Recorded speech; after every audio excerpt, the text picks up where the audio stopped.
In an orchestra, a group creates the music. The separate sections and individual soloists all produce musical sounds. However, it is the collection of people playing their specific part and listening to their neighbors that creates the music. The orchestra is not a collection of individuals playing their own solo for their own praise. However, it is one organism working together. Through many rehearsals, I have realized that the government is incredibly similar. For the government to create music, or rather, to function and serve the people properly, no one can be a soloist. Every elected official must not only play their part, but also listen and respect the people around them. Eleanor Roosevelt once said, "It isn't enough to talk about peace. One must believe in it. And it isn't enough to believe in it. One must work at it." I am pursuing an independent study in public policy not to work towards peace, but instead to gain an understanding as to how people from different backgrounds and political mindsets actually do come together to work towards peace. I aim for this study to provide me a meaningful understanding of how public and political officials shape societies for the people and by the people. I am Jillian Smith. I am working towards one day being able to climb the steps of Capitol Hill every day, but as for now, I climb the steps of Frisco High School every day. As a junior in high school, I am very interested in how the government serves its people. Just as Tip O'Neill once said, "All politics is local," I have been inspired to walk the steps of City Hall. Because of this, I am following the Frisco High School steps to the ISM classroom, where I can explore local government and its benefits to the society around me. To begin talking about my research, I would like to discuss how the election of 2016 was one that definitely kept citizens, reporters, and pundits all on the edge of their seats. With political science flipping over itself, researching trends and phenomena was actually a little interesting, for lack of a better word. Throughout the first semester of my ISM class, I have conducted extensive research through articles, documentaries, and interviews with people involved in the local government. Through these primary and secondary sources, I have found three major trends that I would like to discuss today: populism and its effects on democracy, how voter apathy creates challenges for government officials, as well as how these same government officials are pursuing new voter outreach efforts. To begin in specifics, I would like to discuss populism.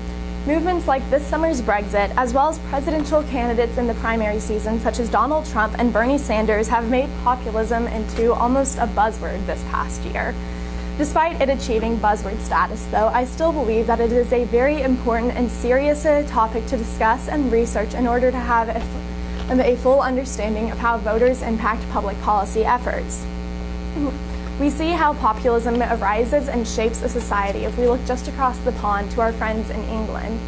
This summer, we noticed the Brexit movement, and before the referendum, there were two halves of England, even though people did not talk about them. You had the first half, who welcomed the Syrian refugees with open arms and believed that they had every single right to become Englishmen, just as a native-born Englishman would. And you also had these people who benefited from trade and outsourcing. And then you had the other half of England, who may not have been so much welcoming to these migrants. And they also believed that the government was prioritizing Syrian refugees over English-born citizens.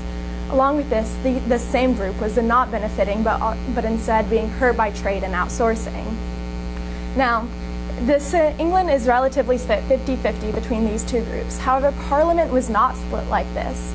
We saw Parliament over-representing the former half of England that I described to you. And so this led the latter half to take whatever they could get when it meant having their voice heard and acted upon in government. Because of this, we saw a 51-49 vote, and Britain is now trying to leave the European Union. And this, my friends, is how populism arises. In a polarized society, we see populist movements arising because the underrepresented group will take whatever movement they can get to make sure their voice is heard. Now, if you follow the news, especially foreign news, you'll see that England is not unifying. Instead, it's further polarizing, as you have economists screaming at that latter half who voted 51% for Brexit. And so because of this, populism arises in polarized societies, but only serves to further polarize them, and it does not have a positive impact on democracy. As I discussed with my interviews how populism affects people, they also said there is something that is almost the opposite of populism. In my interviews with Councilman and Mayor Pro Tem Wilsall and Councilwoman Shauna Huffman, both of the Frisco City Council, they discussed voter apathy. Now, relatively 5% of registered voters in Frisco actually vote in municipal elections. Now, I understand that most people do not get excited about zoning laws and water ordinances. However, local elections have the most direct impact on individual citizens such as you and me. And so because of this, they are seeing a trend where 95% of registered voters are apathetic towards democracy at the local level. Now, to further pursue why this happened, I pursued this in articles and interviews, and I realized that this summer, Barack Obama summed up why people are so apathetic in elections, even though he didn't know what he was saying. When he said, "Don't boo, vote," he rallied many voters who wanted change and who wanted to make sure that their voice was heard in a change election to go to the ballots and go to the polls. But "don't boo, vote" leaves out a strong number of the population. What if you don't want change? What if you are happy with your school systems? You are happy with those zoning laws. You don't see a reason to vote because somehow in the past few years, voting has become equated to change. And if you don't want change, that puts you in the 95% of Frisco registered voters. And you will not go out to the polls because you believe that by not voting, you will not change the current system. However, this is actually the opposite because that 5% is majority made up by the small minority who is actually angry with the current system. So by such a voter apathy, we see a little turnout for a strong change, despite most people not wanting change. Within Collin County, there are further explanations towards the strong voter apathy pandemic. In 2012, through Theodore Kim's piece in the Dallas Morning News, A Conservative County is Poised to Push Further to the Right, he highlights how in the 2012 county and state elections taking place in Collin County, roughly none of the ballots had a Democrat on them. So when you walked up to the polls, you could vote for a conservative Republican or a libertarian. Now you may think, we're in Texas. Who else is someone going to want to vote for? However, with the influx of more migrants and also people from California and Texas, we are seeing Texas relatively slowly turn more blue than red. Now granted, this is going to take many elections. However, that does mean that at least a third of the population does not want to vote for a conservative or a Republican. Whether they're a moderate, liberal, or progressive citizen, they do not feel represented by these ballots. Instead, they feel like they have no voice in a predetermined election.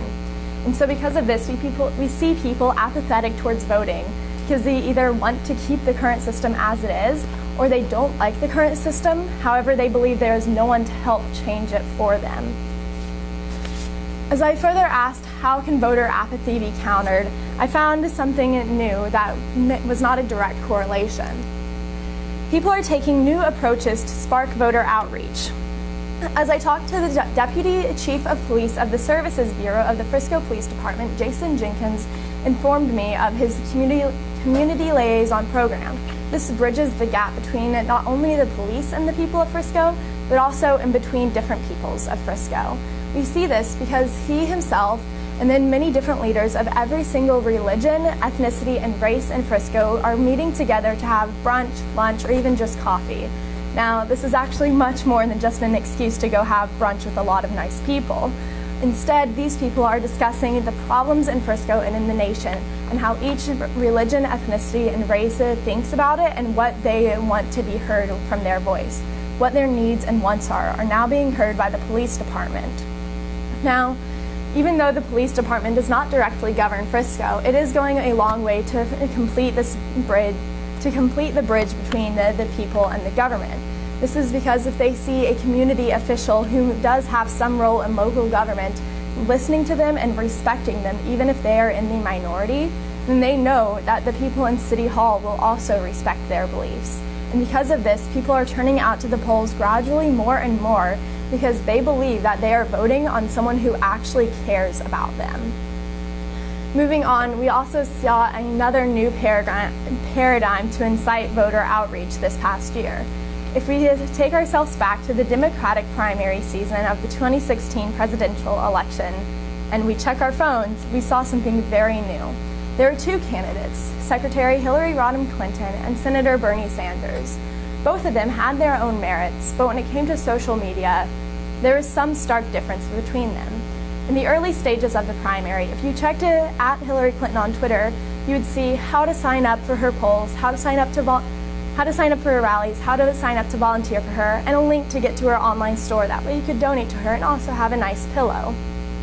Whereas if you checked at Bernie Sanders on Twitter, you would see his clear stances on issues, how he wanted to tackle them, and him reaching out to millennial voters in their home state of Twitter. Now, both of them took very different approaches to tweeting and to approaching millennials on Twitter. And this, I believe, has actually caused a major change in how politicians are respected. And this is because, if I may, many millennials saw Hillary Clinton as a joke in the primary election, because she had vines where she was trying to fit in with kids 50 years younger than her. Everyone knew that she was almost faking something just to earn their vote, and they did not feel the sincerity. Whereas Bernie Sanders did not try to fit in with a demographic that is long behind him. Instead, he approached them as he would any other voter, presenting them with respect. That way they knew he respected their ideals and he was not selling himself out. Because of this, we saw more millennials flock to Bernie Sanders in the primary election, and even after he conceded the election and threw his support behind Hillary Clinton, many of his previous millennial supporters refused to support Hillary Clinton, who was believed to have changed herself just so she could appeal to millennials. Sincerity and respect, I believe, go a long way, and through my research with Jason Jenkins, as well as from How Social Media is Ruining Politics by Nicholas Carr of Politico, I believe that new approaches to voter outreach have to consist of two things: respect and sincerity. And this is because how voters believe that government officials will actually enact change or maintain the status quo in a way that helps them instead of hurts them. In conclusion, I would like to say that the government has to work together because of voters. The government will not produce harmonious music unless voters actually step up to the plate and vote, even if that is a change vote or a status quo vote. Because of this, I also believe that government officials must actually talk to the voters. If instead they talk to their colleagues, the voters will enact populist movements that will only hurt societies. Along with this, to prevent populist movements, we must see elected officials reaching out and respecting these voters. Through respect, we will see a lack of populism and hopefully a lack of voter apathy, and then we will end up with a harmonious government that hopefully sounds as beautiful as an orchestra. Thank you.